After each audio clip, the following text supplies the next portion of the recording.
할렐루야. 주님의 은혜가 오늘도 여러분의 삶 가운데 가득하시기를 주의 이름으로 축원을 드립니다. 자, 서기관과 바리새인들의 형식적인 모습, 그렇죠.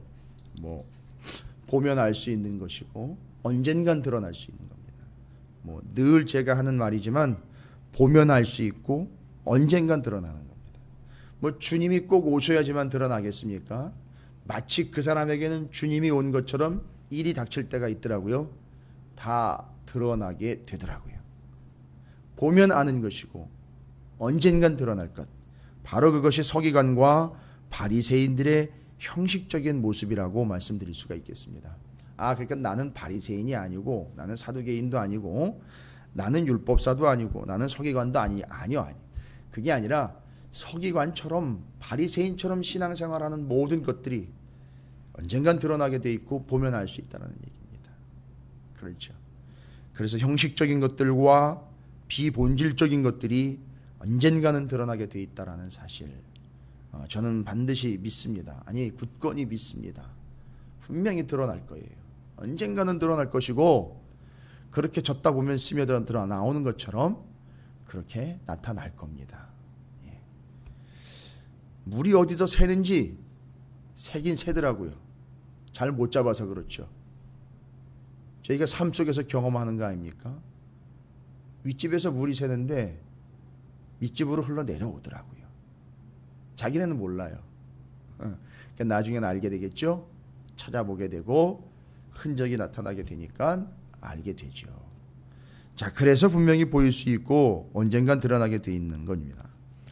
자, 그러면요, 이 마태복음 6장 또 5장부터 시작된 겁니다. 앞으로 이제 계속해서 주님이 산 위에서 가르침을 주시는 대상들은 주님의 제자들입니다. 이 제자들은요, 그냥 주님을 졸졸졸 따라다니는 그런 추종자들이 아니라 하나님 나라의 백성들입니다. 이제 제가 이제 제사장 나라라는 이 큰 틀과 그 더 큰 틀을 하나님의 나라에 담겨버린 제사장이라는 개념으로 신약과 구약이라는 개념들, 우리가 좀 개념을 잡고 있는 상황에서 좀 이해하자면 바로 이 예수님의 제자들은 그 거대한 하나님의 나라의, 온전한 하나님의 나라의 백성들입니다. 제자, 곧 그들은 하나님 나라의 백성이라는 얘기죠. 자, 그들에게 이제 예수님이 직접 그 서기관들과 바리새인들의 형식적인 모습보다 더 나은 의가 어떤 것이냐를 이제는 직접 얘기하십니다. 그러니까 더 나은 믿음이 뭐냐 이거죠. 엄밀히 따지면은 이 서기관과 바리새인들이나 사두개인들의 믿음이 어떻게 보면 믿음이라고 할 수가 없어요. 그냥 신념이라고 할 수 있겠죠. 근데 여기 예수님은 이제 얘기하십니다. 그런 사람들 얘기할 거 없고 얘기입니다. 굳이 이제 이야기하자면 그들이 보여주고 있는 모습은 아니고, 너희들 하나님 나라의 백성인 너희들 내 제자들, 너희들은 어떤 삶을 살아야 되느냐, 이제 직접적으로 언급을 해 주십니다. 어떻게 해야 된다. 어떻게 해야 된다. 근데 제일 첫 번째로 말씀하고 있는 것이 뭘 이야기하느냐 하면 재물에 대한 이야기를 하셔요.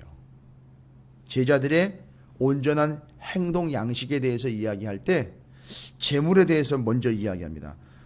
구제, 기도, 금식은요, 그 서기관과 바리새인들이 같이 타이틀로 잡고 있으면서 형식적으로 했던 것과는 무슨 차이가 있는지를 이야기하셨던 내용이었고, 지금 이제 보물을 하늘에 쌓아두라라는 이 말은 직접 제자들에게 이제 너희는 이렇게 살아라라고 말씀하시는 내용입니다. 그래서 본문 내용상 보물을 하늘에 쌓아두라는 이 타이틀은요, 6장 이제 뒷부분에 해당하는 내용인데, 이건 두 가지 경우를 얘기합니다. 이건 우리가 참 눈여겨볼 필요가 있는데, 어떤 경우입니까? 우리에게 물질이 있을 때, 물질이 없을 때요.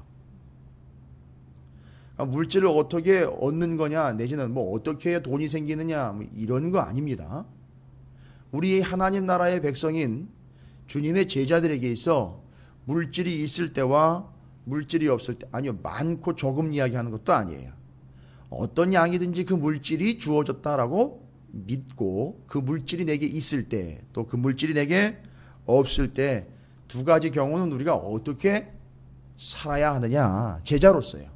하나님 나라의 백성인 제자로서 어떤 자세를 가져야 하느냐라고 말을 하고 있는 겁니다. 여러분, 뭐 쉽게 얘기하자면 돈 얘기하는 거 아닙니까?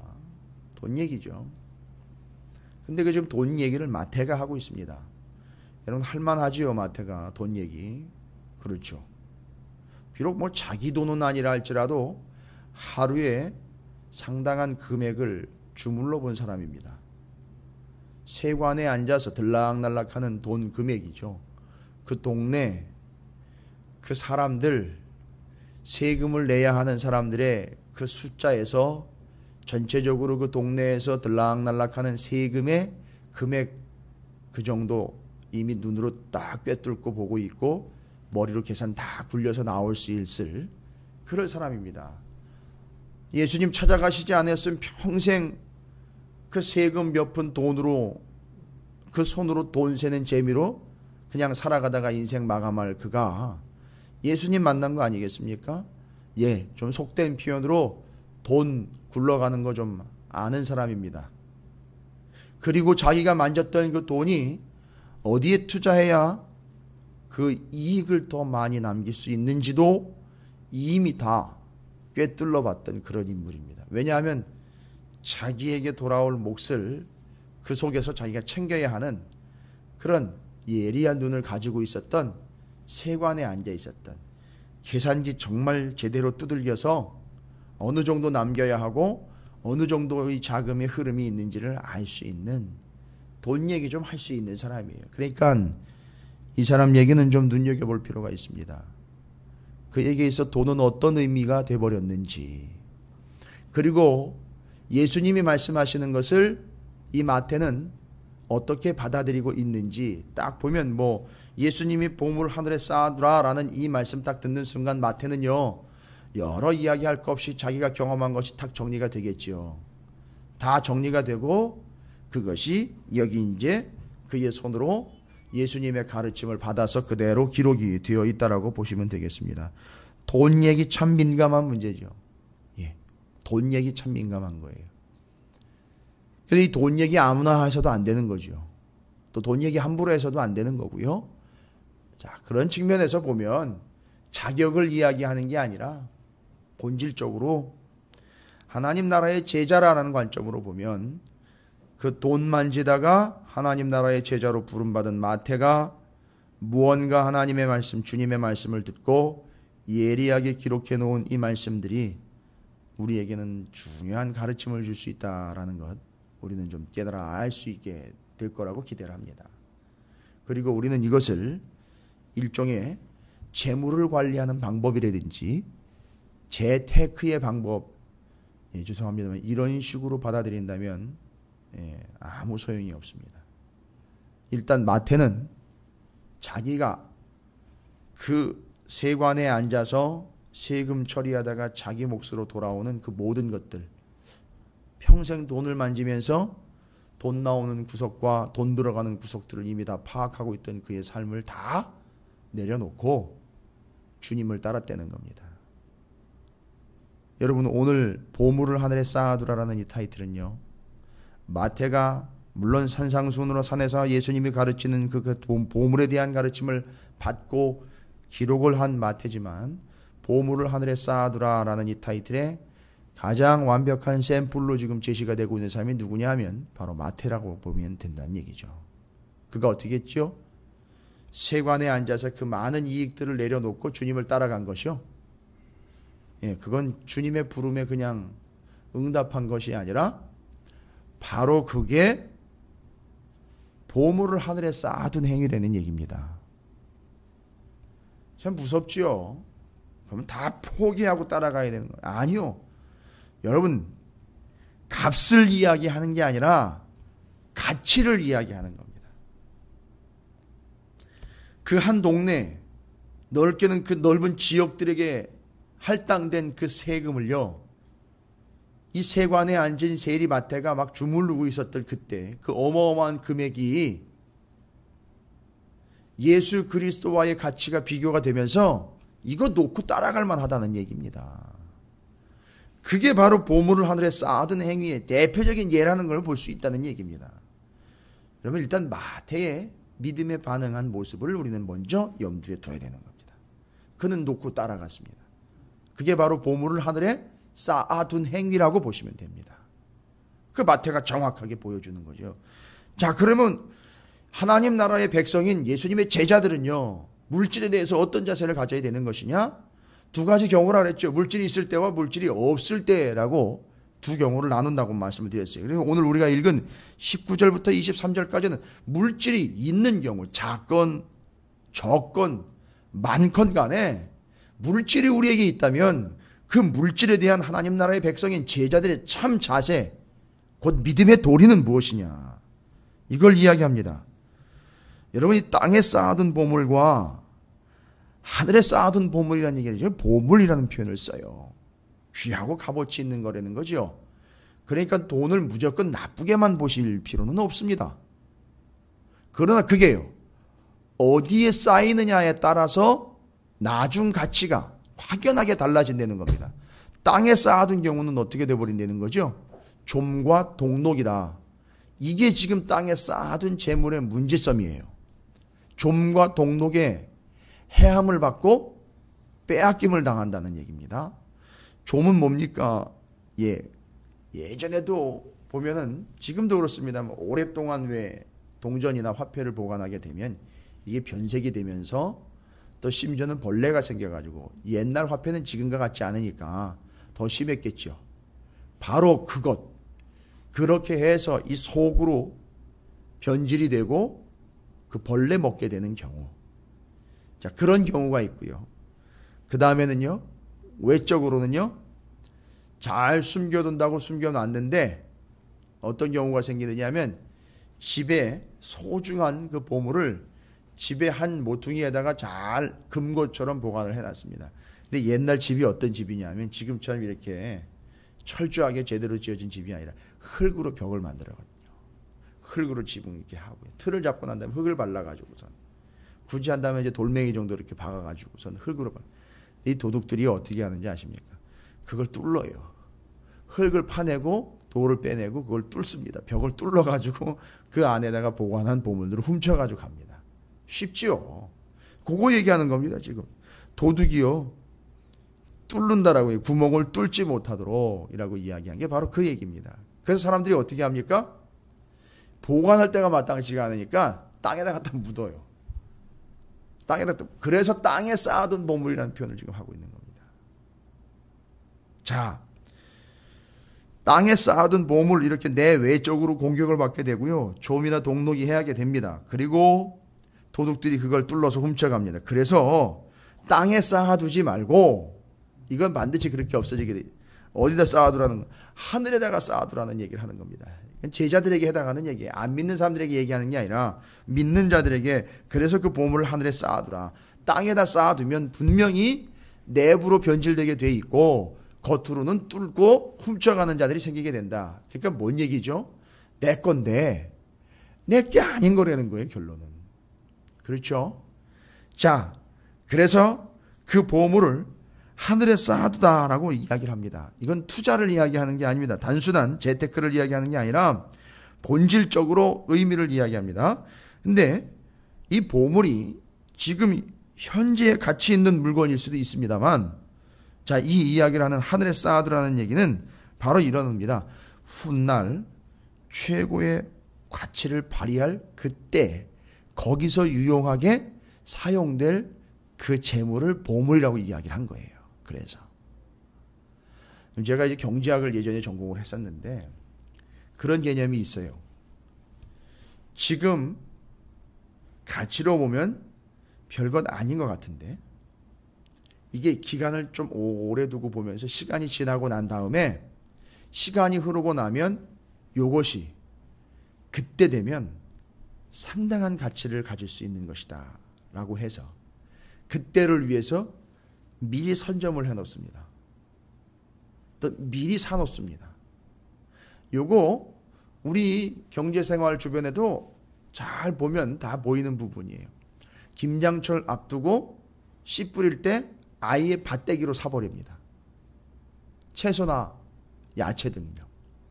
여러분 얘기 들으셨을 거예요. 근데 문제는 뭡니까?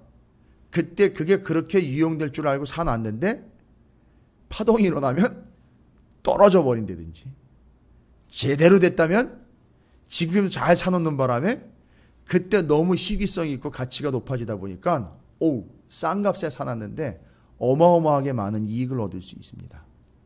이걸 이제 경제학적 용어는 뭐 선물이다라고 미리 매물해가지고 미리 준비해 놓은 그런 개념들이라고 이야기합니다만, 여러분 그걸 다 뭘 본 겁니까? 지금 여기서를 본 게 아니라 그때 거기서를 본 거예요. 여러분 이게 좀 이해하시기 쉬우라고 말씀드린 거니까, 보물을 하늘에 쌓아두라는 얘기는 지금 여기를 위한 삶이 아니라 그때 거기를 위한 삶을 준비하라는 얘기입니다. 많건 적건 지금 내가 먹고 쓰고 누리는 걸 위하여 투자하는 삶이 아니라 그때 거기요. 그때 거기면 어딥니까? 그때면은요, 주님이 다시 오실 때 우리가 하나님 나라에 들어가는 그때, 완벽하게 하나님의 나라가 이 땅 가운데 심판에 의해서 임했을 때 그때 거기를 한번 생각해 보자는 얘기입니다. 그때 거기에다가 투자하라는 얘기예요. 여기 지금 말씀하고 있는 내용은요. 근데 물질이 있을 때 바로 땅에다가 묻어두고 쌓아두는 게 아니라 그때 거기를 위하여 지금 여기서 투자하라는 얘기거든요. 그걸 바라보고 그렇게 내다보라는 얘기거든요. 그러니까 내가 지금 여기 이곳을 위해서가 아니라 나중 거기 그때를 위해서 지금 여기에서 투자하고 가치를 두라는 겁니다. 거기다가. 자, 그러면 뭡니까? 우선순위를요, 지금 여기 두는 게 아니라 우선순위를 그때 거기로 두는 거예요. 그러면 그때 거기를 위해서 먼저 쓰는 거예요. 이해가 되시죠? 여러분들에게도 소득이 생기시면 필요한 부분에 따라서 1, 2, 3순위가 생기잖아요. 이건 큰아들놈한테 보내야 되겠네. 이건 둘째 딸한테 보내야 되겠네. 뭐 이런 식으로 계산이 생기거나, 또 이거는 내가 어디다가 사용에 대한 세를 내야 되는 거겠네. 이건 우리가 먹거리를 위해서 써야 되겠네. 이렇게 순위가 뭐 다 체계적으로 적지는 않는다 하더라도 벌써 계산이 생기지 않습니까? 우리가 하늘에 쌓아두라는 얘기는 그때 거기를 위해서 지금 하나님이 내게 주신 걸 가지고 우선 거기다가 투자를 하라는 얘기입니다. 거기다가 쓰라는 얘기예요. 아주 실질적인 얘기입니다. 지금이 아니라 나중, 거기를 위해서 하늘에 쌓는 것에 대해서 곧 하나님을 최우선으로 하고 지금이 아닌 나중을 위한 것이다 라는 사실을 이야기합니다. 자, 이걸 위해서 오늘 상당히 잘못 이해하면 복잡하고도 어려운 표현인데 생뚱맞은 것 같은데, 눈에 대한 이야기가 합니다. 몸의 눈, 우리 몸에 있는 눈에 대한 이야기를 해요. 여러분 이건 뭘 이야기하는 거냐 하면, 몸에 있는 눈, 물론 기능적으로 보는 거지요.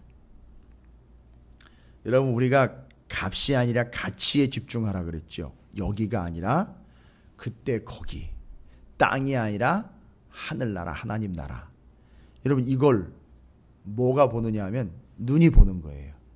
그 값 아닌 가치를 눈이 보는 겁니다. 그래서 여기 몸에 있는 눈, 밝고 어두운 이야기 막 나오는 거 있죠. 이거 뭘 얘기하려고 하는 거냐면 안목을 이야기합니다. 영적 안목을 이야기하는 거예요. 그런 안목이 있느냐 없느냐 이야기하는 거예요. 그걸 볼 수 있는 이 눈이 제대로 돼 있느냐 이걸 얘기하는 겁니다. 그래서 여기 22절과 23절은요. 몸에 있는 눈의 기능이 제대로 되고 있느냐, 안목이 있느냐 없느냐 이걸 얘기합니다. 자, 그러면 제대로 된 안목을 가진 눈은요. 어떤 눈입니까? 여기 나오는 이야기라면 성한 눈입니다. 성한 눈. 22절에 보면 성한 눈이다라고 표현합니다. 성한 눈은 어떤 눈을 이야기하는 걸까요? 두 가지 의미가 있습니다. 성하다라는 말이 가지고 있는 뜻. 이게 우리가 재물이나 하나님 우리에게 주신 것에 대해서는 참된 안목으로 가지고 있어야 될 눈. 성한 눈이에요. 성한 눈. 그러니까 단순히 그냥 시력을 잃지 않은 온전한 눈 이런 개념이 아닙니다. 헬라어로 이 성하다라는 말은 두 가지 뜻을 가지고 있는데, 단일하다라는 뜻이 있고 관대하다라는 뜻이 있습니다. 성하다라는 말의 뜻이에요. 단일하다라는 말은요 뭡니까? 다른 게 아니라요, 성한 눈의 제일 첫 번째는 뭐냐 하면 초점이 흐려지지 않았다는 얘기예요. 그래서 초점의 문제가 뭐죠? 초점은 여럿이면 안 돼요. 초점은 하나래야 됩니다. 여러분 초점이 여럿이면 경험해 보셨는지 모르겠지만 초점이 여럿이면 어지러워서 살 수가 없어요. 이 눈에 초점이 여러 개로 맞춰지면 세상이 도는 겁니다. 어지러워가지고 서 있을 수조차 없을 뿐만 아니라 생각해 보십시오. 초점이 여러 개니까 물건을 집을 수도 없고 행할 수도 없고 어디 길을 찾아 나설 수도 없는 거예요. 자, 바로 이겁니다. 눈이 성해야 된다. 하나님이 우리에게 맡겨주신 재물에 대한 영적인 안목에서 제일 첫 번째 조건은 초점이 여럿이 아닌 하나의 초점으로서 성한 눈을 가지고 있었나? 믿음의 안목을 가지고 재물을 바라봐야 된다. 뜻은 다른 게 아니라 초점이 둘이나 셋이 아닌 딱 하나로 맞춰져야 된다는 겁니다. 돈에 맞춰주는 것이 아니라 하나님 나라 하나님에게 맞춰져야 된다는 얘기예요. 초점이요. 글쎄 그게 될 수 있을지 모르겠습니다. 돈을 세면서도 눈은 하나님을 바라볼 수 있는 것. 이게 대단한 거죠. 이게 소위 말하면 뭐 내공이라고 할 수 있을까요? 돈을 세면서도 하나님을 바라볼 수 있는 것. 이게 초점을 맞추는 얘기입니다. 그래서 초점은 여러 개가 아니고 흐려져서는 안 되는 것. 하나님 나라와 하나님, 우리 구주 예수 그리스도에게만 초점을 맞춰요. 그러니까 결국 뭐 때문입니까? 돈 때문에 초점이 흐려져서 마음이 나누어지지 않는 충성심을 이야기하는 겁니다. 주님, 제게는요, 이 돈이 있건 없건의 문제가 아니라 돈이 있어도 없어도 그걸 있게 하는 분, 없게 하는 분인 주님께만 저는 초점이 맞춰져 있습니다. 뭐 이렇게 돼야 되겠죠. 이런 얘기들을 하면 대부분의 사람들은 참 이상적인 얘기라고 합니다. 신앙에 있어서 이상적인 얘기. 여러분 신앙에서 이상은 없습니다. 신앙은 현실이고 다가올 실제예요. 그래서 초점이 흐려졌다면요. 만약에 그렇게 해서 성한 눈이 아니라면 죄송합니다. 그때 거기서는 계좌가 꽝이 되는 깡통 계좌라고 일컬었죠. 가보니까 통장에 아무것도 없는 그런 삶이 우리에게 놓여져 있다는 것. 그러나 그 눈이 성하여 초점이 흐려지지 않고 초점이 여럿이 아닌 있건 없건 간에 그 주님께만 초점이 맞춰져 있다면 그에게는요. 그때 거기가 풍성한 삶이 될 수 있다는 걸 이야기해 주는 겁니다. 그래서 첫 번째로 그 초점이 흐려지거나 중심을 잃지 않는 돈 때문에 말하자면 예수 팔아먹지 않는 돈 때문에 핵심이 바뀌지 않는 예수 그리스도에게 우리 주 예수 그리스도 하나님 아버지의 충성을 변절시키지 않는 바로 하나만 바라보는 주님만 바라보는 바로 그것이 그들에게 있어 그들이 가지고 있는 게 보물이다라는 얘기입니다. 예. 두 번째로요. 이 눈이 성하다라는 말은 관대한이라는 표현이에요. 관대한. 아니 뭔 뜻인가? 관대하다. 말 그대로 관대한 거예요. 뭐에 대해서요? 재물에 대해서 관대한 겁니다. 여러분 다른 사람에 대해서 관대하다라는 표현을 언제 씁니까? 그 사람이 나한테 잘못을 했을 때 예, 그냥 여유 있게 아유 그럴 수도 있지 하면서 넘어가 주는 거지 않습니까? 여러분 돈에 대해서도 이렇게 관대할 수 있다라는 겁니다. 그게 눈이 성하다라는 얘기예요. 뭔 얘기입니까? 재물에 대해서 그렇게 관대하다? 아이 그거야 있을 수도 있고 없을 수도 있는 것이죠. 이거는요 세상에 허탈해하는 사람들이나 세상을 달관한 사람들이 얘기하는 게 아니라 우리 믿음의 백성들은요 어떤 표현할 수 있습니까? 그거요 주님이 때로는 필요하면 주실 수 있는 것이고 아니면 안 주실 수도 있는 것이죠. 여러분 이렇게 관대함이 있느냐의 문제를 눈이 성한 것으로 표현을 하고 있습니다. 그래서 재물에 대해서 관대하다. 여러분 물질에 대해서 집착하지 않는 걸 이야기하는 겁니다. 몸에 눈이 성한 것처럼 하나님이 우리에게 맡겨주신 재물에 대한 두 가지 중요한 자세를 몸에 눈이 성하다라는 표현으로 우리에게 얘기합니다.